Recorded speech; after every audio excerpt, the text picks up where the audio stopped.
Hi, John Wilkinson here. Thanks for tuning in to my History Made Easier channel. In this video, I'm going to take a look at just how closely Europe came to a major war during the Balkan Wars in 1912 going into 1913.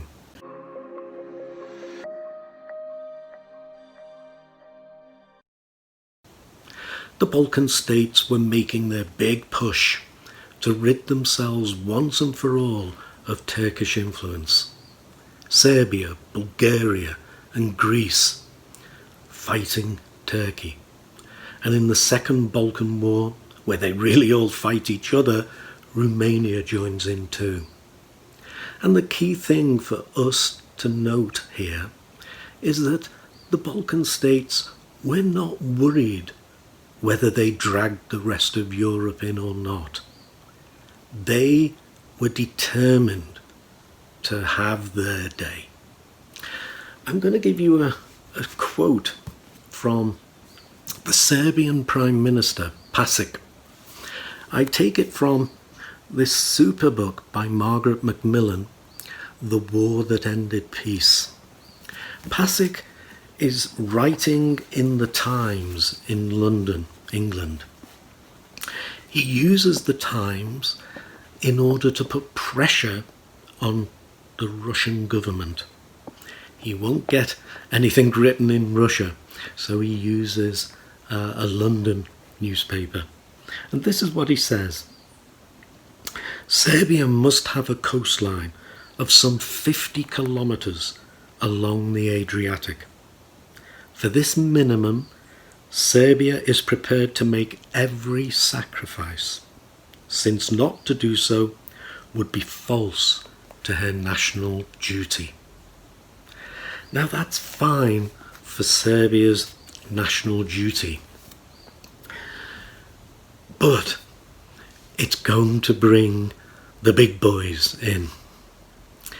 In Russia, there's a body of opinion, a group of Russians known as Slavophiles. They see Russia's historic mission as the protector of all Slavs, as the liberator of Slavs. And they see this as their moment too, and they're not going to let it go. They see it in a racial dimension. They see it as a matter of Slavs versus Turks, as Christians versus Muslims.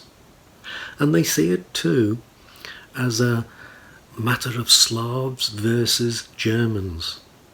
This time Austria, backed by Germany, is not going to make Serbia back down. There is also gains to be made. Let me give you another quote, this time from Dominic Lieven's super book, The End of Tsarist Russia, which is really an examination of the causes of World War I from a Russian perspective. Now he's quoting, he's quoting Mikhail Rodzianko, who was president of the Russian Duma. And this is what he has to say.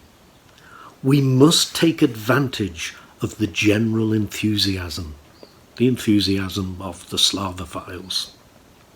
The straits must belong to us. War will be accepted with joy and will serve only to increase the prestige of the imperial power. He is putting pressure on the Tsar and his government. What happens is that the Russians have a trial mobilization, a practice at mobilizing, and they mobilize on the Austro-Hungarian border. The pressure is building. Austria-Hungary prepares for war against Serbia. The pressure is building. The Kaiser, Wilhelm II, talking to Franz Ferdinand, makes it clear that Germany will back Austria-Hungary if Russia gets involved.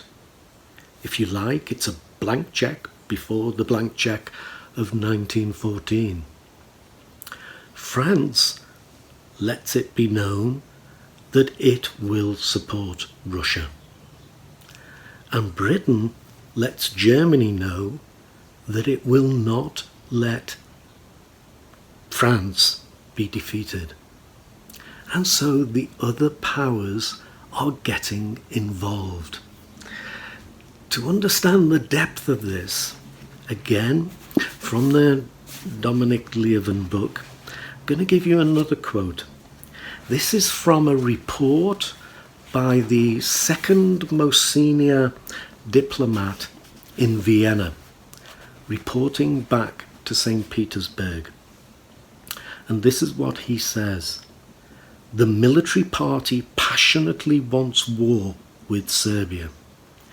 Konrad told Zankovic, the Russian military attaché, that for Austria the Serbian question is a matter of life and death.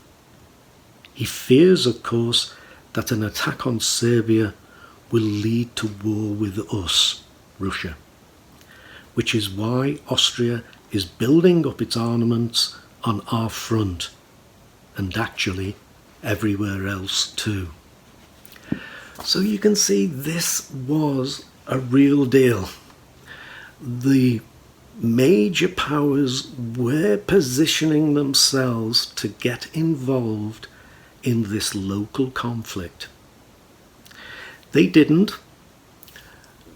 The traditional peace conference was called, pressure was brought to bear on Serbia, and Serbia didn't get its coastline, though it was left in a much stronger position after the wars than it was in before them. But I think this serves to show just how much this pressure was building. And it helps us understand, I think, that in 1914 there is this feeling that, look, we've been here so many times. Morocco, twice. The Bosnia crisis, the Balkan Wars. The major players, the Tsar, the Emperor in Austria-Hungary, the Kaiser in Germany, they are the ones who ultimately will make the decision, war or not.